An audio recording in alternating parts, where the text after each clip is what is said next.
네 번째는 루즈벨트의 뉴딜을 다시 보다입니다. 제가 이 장을 이제 이 장도 제가 책에 이제 주요하게 썼는데, 주요하게 쓴 이유는 뉴딜 하면은 뭐 우리가 다 잘 알죠. 워낙 어렸을 때 사회 그 세계사 책 보면 뉴딜 정책 뭐 다 배우고, 뉴딜을 통해서 미국이 이제 대공황을 벗어날 수 있었고, 근데 뉴딜 하면 우리가 딱 각인돼 있는 건 사실은 후보댐으로 그 상징되는 대규모 토목공사죠. 그런 토목공사를 통해서 일자리를 창출하고, 그리고 진짜 그 일자리가 없어갖고 빈곤에 시달리는 사람들에게 일자리 주고, 그럼으로써 경제를 정부가 적극적으로 SOC 투자를 통해서 경제를 부흥시킨 그러한 것들이 뉴딜 정책인 것으로 우리는 이제 어렸을 적 교과서에서 배웠고, 또 그런 식으로 지금도 많이 그 인용이 됩니다. 뉴딜 인용은 사실은 뭐 이른바 자유주의 정당 또는 진보 정당뿐만 아니라 보수 정당에서도, 예를 들면은 뭐 2007년에 집권했던 이명박 대통령이 4대강 사업을 하면서도 그때 뉴딜을 인용했거든요. 이런 뉴딜 정책과 같은 그 4대강 정책과 같은 SOC 투자 강을 바꾸고 그런 것들이 결국 국가 경제에 큰 도움을 준다.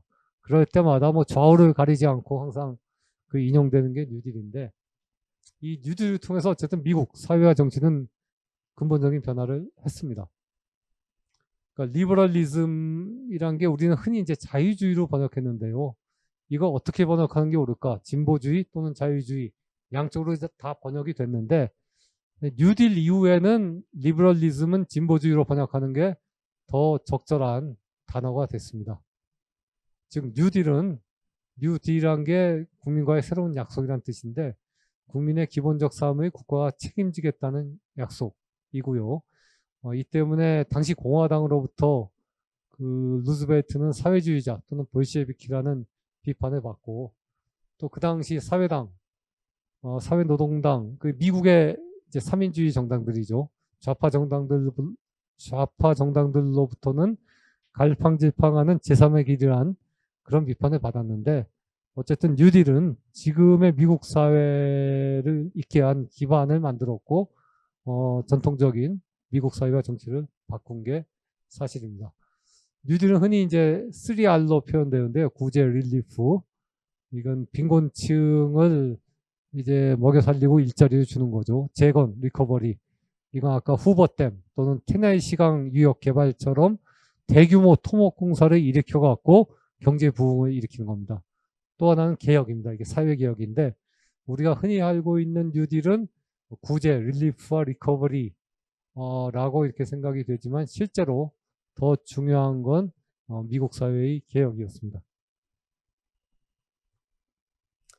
뉴딜은 정부에 관심 밖에 있던 사람들에게 인간적 삶을 유지할 수 있는 최소한의 안전망과 법적 울타리를 마련합니다. 대표적인 게 1935년 제정된 와그너법과 사회보장법인데요.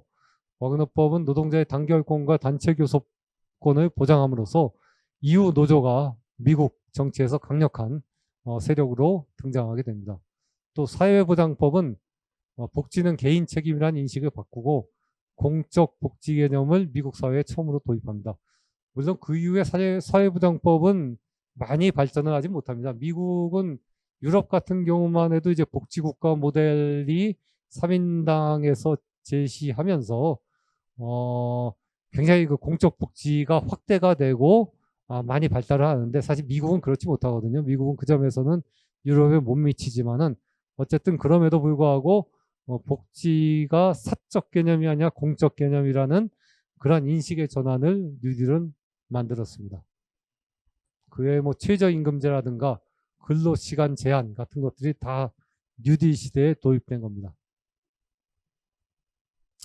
이런 그 정치, 사회적인 개혁 입법을 통해서 미국 정치 지형이 극적인 변화를 하게 됩니다. 1920년 이때 그 대선에서 공화당 워런 하딩이 당선이 되는데요.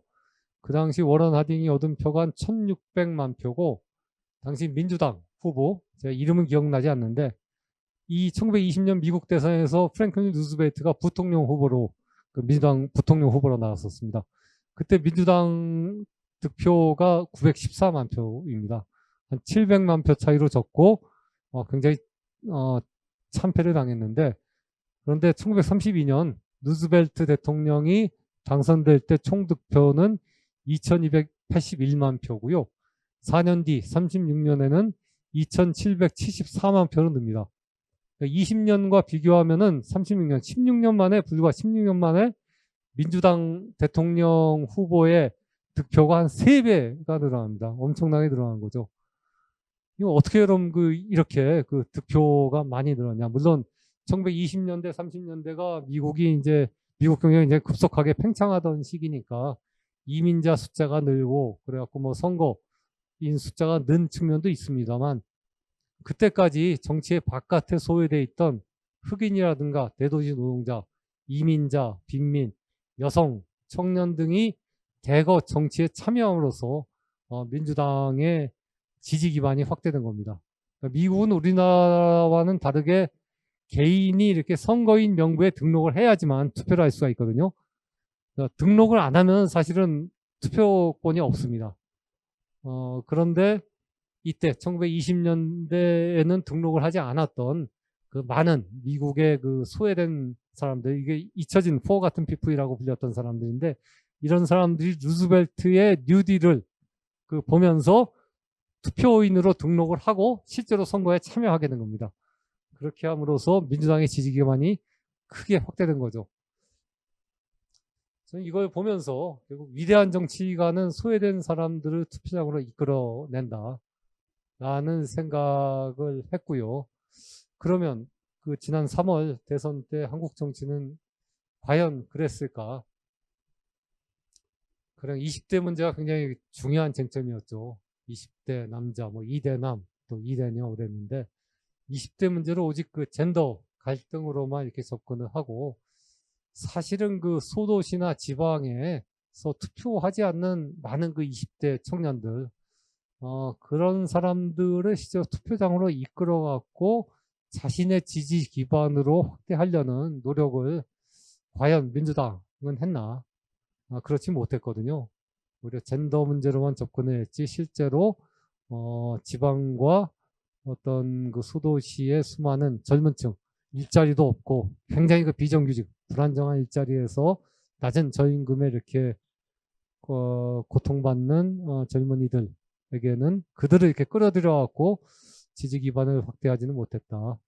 그거는 사실은 민주당뿐 아니라 정의당, 진보정당인 정의당도 역시 똑같은 문제를 안고 있었다라고 볼 수가 있습니다.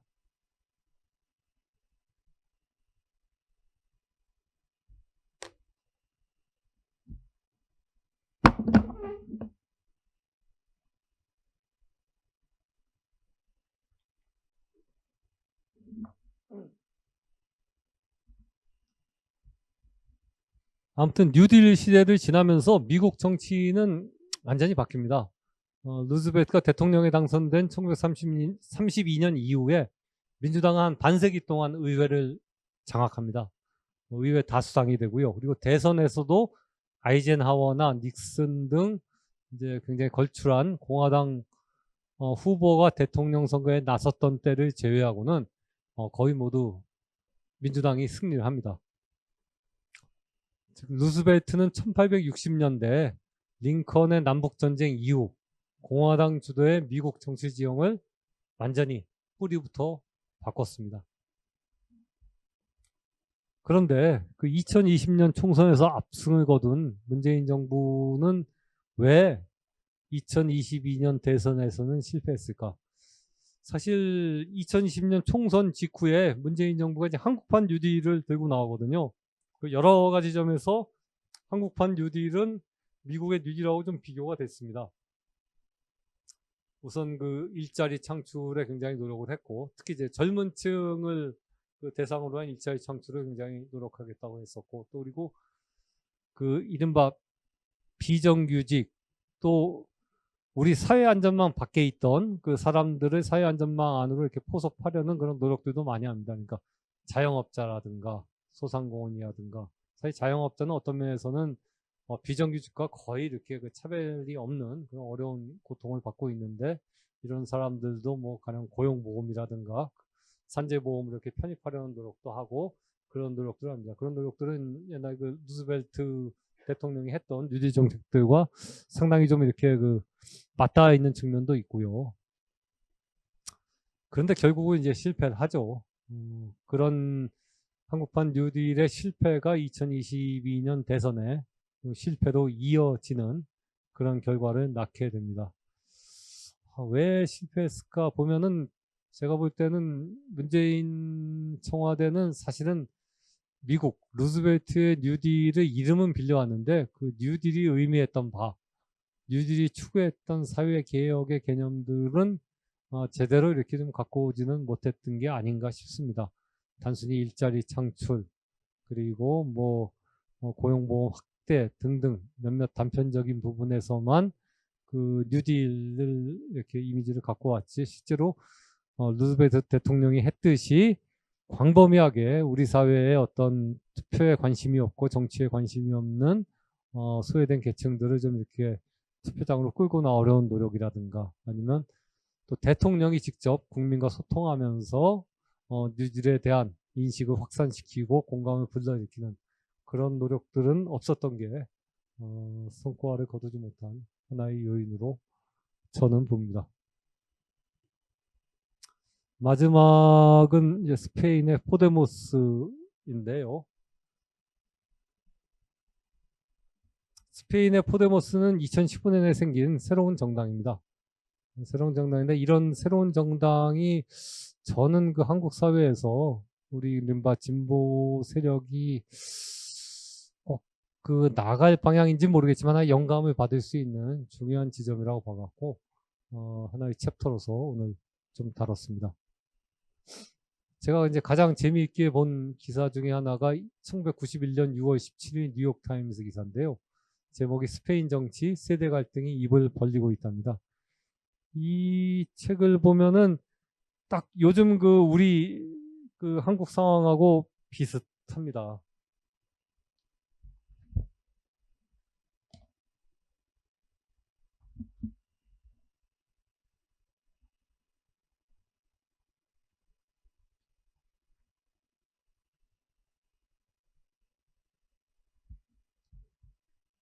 그 뭐 잠깐 그 기사를 읽어드리면은 뭐 이런 겁니다.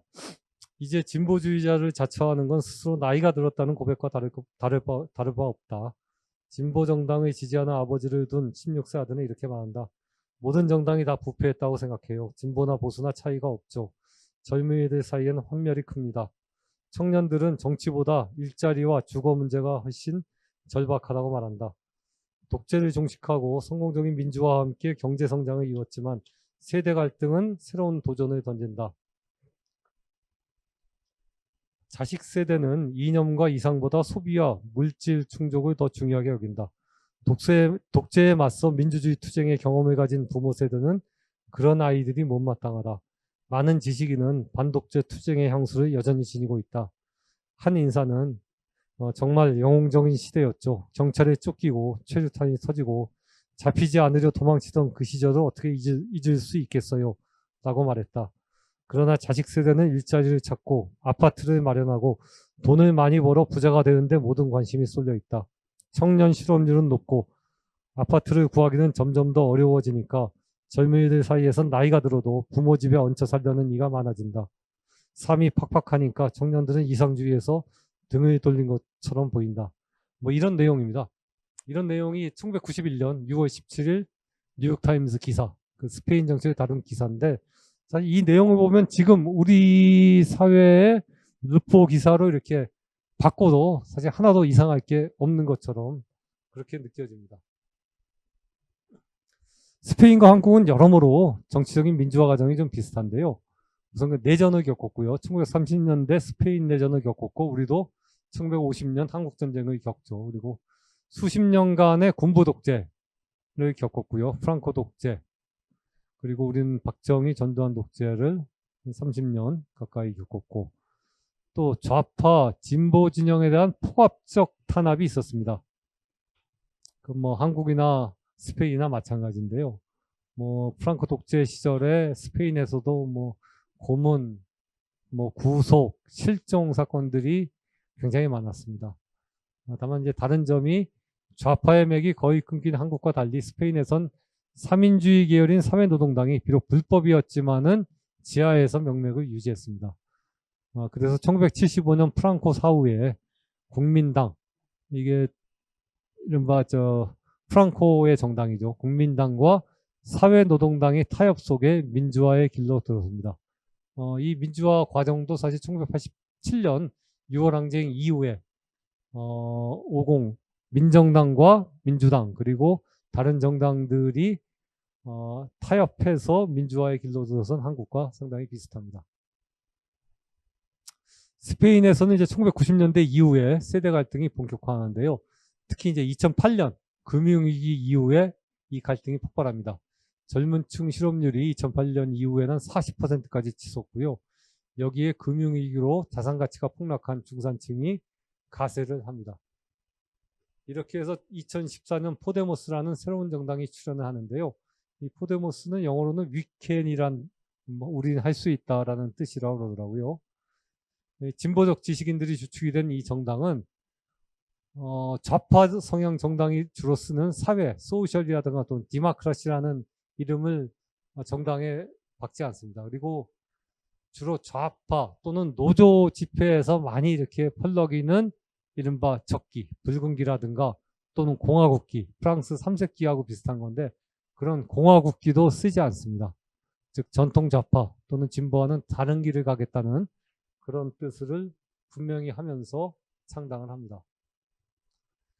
창당 직후부터 포데모스는 약진하는데요. 2015년 스페인 총선에서 350석 중에 69석을 차지하며 제3당으로 부상합니다. 이로써 1930년대 이후에 80년 넘게 이어진 국민당과 사회노동당의 양당 구조가 깨집니다. 그리고 2020년에는 사회노동당의 파트너로 연립정부에 참여해서 사회부총리 등 4개 장관을 포데모스가 가져갑니다. 작년 5월에는 포데모스 지도자인 파블로 이글레시아스가 퇴장하면서 지금 좀 정치적 위기를 맞고는 있습니다. 파블로 이글레시아스가 이렇게 퇴장한 거는 그것도 우리나라하고 좀 비슷한 측면이 있는데 약간 내로남불이라는 좀 비판을 받은 측면이 있습니다. 파블로 이글레시아스가 사실은 이렇게 포데모스를 만들고 그렇게 당수가 돼갖고서 이끌어왔는데 고급 콘도를 이렇게 사용하고 좀 샀던 게 좀 드러나고 그런 것들이 좀 여론에 상당히 좀 비판을 받고 그러면서 정치적으로 궁지에 몰려서 스스로 그냥 은퇴하는 길을 택합니다. 그럼 포데모스는 어떻게 성공했을까? 이글레시아스의 말을 빌리면 우리를 포퓰리즘이라 부르고 싶다면 그렇게 하라. 이글레시아스는 그렇게 얘기합니다. 이건 전통적인 그 정당들은 되게 포퓰리즘 정당이라고 불리는 걸 싫어하죠. 포퓰리즘은 그냥 굉장히 좀 안 좋은 이미지를 갖고 있는데, 근데 그 당시 포데모스는 그렇게 불리는 거를 이제 꺼려하지 않습니다. 상당히 굉장히 좀 중요한 저는 점이라고 보는데, 왜냐하면 이 온라인 시대에는 사실은 기존의 정당이나 기존의 가치들이 주장했던 거와는 좀 다른 문법의 정서와 그런 정치적 가치들이 급속하게 확산되고 또 그것이 대중을 사로잡는 일이 굉장히 많아집니다. 따라서 포퓰리즘을 옛날에는 굉장히 좀 정치학에서도 안 좋게 보고 그랬었는데 지금과 같은 디지털 시대, 온라인 시대에 포퓰리즘은 옛날 전통적인 시대에 그런 안 좋은 개념으로만 볼 수 있을까? 그런 점이 좀 우리가 생각해 봐야 될 부분이 아닌가 싶고요. 또 포데모스는 모든 기득권과 특권을 공격합니다. 그러니까 스페인은 좌우 대결이 아니라 위 기득권과 아래 민중의 대결이 필요하다. 그리고 좌든 우든 다 기득권화되어 있다라는 비판을 합니다. 그리고 실제로 당내에서 직접 민주주의를 과감하게 확대하고 의회 기득권을 과감하게 포기합니다. 의원 연봉을 제한하고요. 또 퇴직연금, 아마 스페인에서는 의원을 하면은 연수에 따라 갖고 퇴직연금을 주는 모양인데 그 퇴직연금 수령을 거부합니다. 또 온라인으로 회계장부를 공개하는 등 투명한 정치를 통해서, 그리고 기득권, 특권을 포기함으로써 대중적인 지지를 확대합니다. 우리에게 주는 시사점은 첫째는 조국 전 법무부 장관 사태를 계기로 불거진 이른바 진보의 내로남불에 대한 비판, 그리고 좌나 우나 똑같다, 결국 민주당이나 국민의힘이나 다를 게 뭐 있나라는 젊은 세대의 강렬한 비판을 이미 스페인에서 볼 수 있다. 그러니까 이게 한국만의 특징이 아니라 미국 그리고 유럽에서도 일반화된 하나의 특징이다라는 것, 그런 것들을 우리는 볼 수가 있고요. 또 하나 이제 세대 갈등과 포퓰리즘의 부상을 더 이상 피할 수 없다. 국민의힘에서 이준석 대표의 부상이 단적인 예인데요. 사실상 이준석 대표가 국민의힘 당대표로 36살의 나이에 작년에 된 거는 그렇게 이준석 대표가 당대표가 됐기 때문에 윤석열 후보가 승리할 수가 있었다고 봐야죠. 이렇게 된 거는 사실은 우파 포퓰리즘의 부상과 떼어놓고 설명하기는 어렵습니다. 그러면 진보도 포퓰리즘에 대한 인식, 시각 같은 것들을 좀 바꿔야 되는 거 아닌가. 좀 넓게 폭넓은 시각으로 포퓰리즘을 봐야 하는 거 아닌가 하는 생각이 들고, 또 하나는 핵심, 포데모스 성공의 핵심은 역시 사회경제적 요구에 근거한 정당 활동입니다. 그러니까 포데모스가 총선에서 내건 공약들을 보면은 어쨌든 2008년 금융위기 이후에 스페인이 처한 사회경제적 문제들에 대한 공약들이 굉장히 많습니다. 이런 사회경제적 요구가 중심이 되지 않으면은 새로운 정당의 출현과 약진은 쉽지 않다. 근데 우리나라 같은 경우는 사실은 지금 정의당이 굉장히 어려운 상황에 처해 있죠. 어려운 상황에 처해 있는데, 어려운 상황의 이유는 뭐 여러 시각이 있을 수 있고 각자 다르게 해석할 수 있습니다만, 그 중에 하나는 어쨌든 사회경제적 요구, 핵심적인 사회경제적 그런 쟁점에서 정의당이 분명하게 더불어민주당과 다르다라는 그러한 차별화를 국민에게 주지 못했고, 그런 차별화를 주지 못한 상태에서 몇 년 전부터 이제 페미니즘을 강조하게 되다 보니까 사회 경제적 그런 쟁점은 사라진 채 페미니즘이 너무 전면에 나서는 그런 좀 상황이 된 것들이 현재 정의당의 좀 어려움에도 하나의 요인이 아닐까라고 이렇게 저는 봅니다. 페미니즘이라든가 기후위기라든가 아니면 동물권과 같은 새로운 어떤 진보적 어젠다들을 진보 정당이 적극적으로 수용하고 앞에 내거는 것 자체가 저는 문제라고 보지 않는데, 문제는 그렇더라도 기본적으로 모든 정당들이 핵심에 둬야 할 사회 경제적 쟁점을 잘하면서 이제 그게 같이 가야 되는데, 사회 경제적 쟁점에서 잘하지 못하면은 다른 것들을 아무리 앞에 내세워봐야 굉장히 좀 한계가 있다라는 생각을 했습니다. 예, 여기까지가 오늘 제가 발제한 내용입니다. 고맙습니다.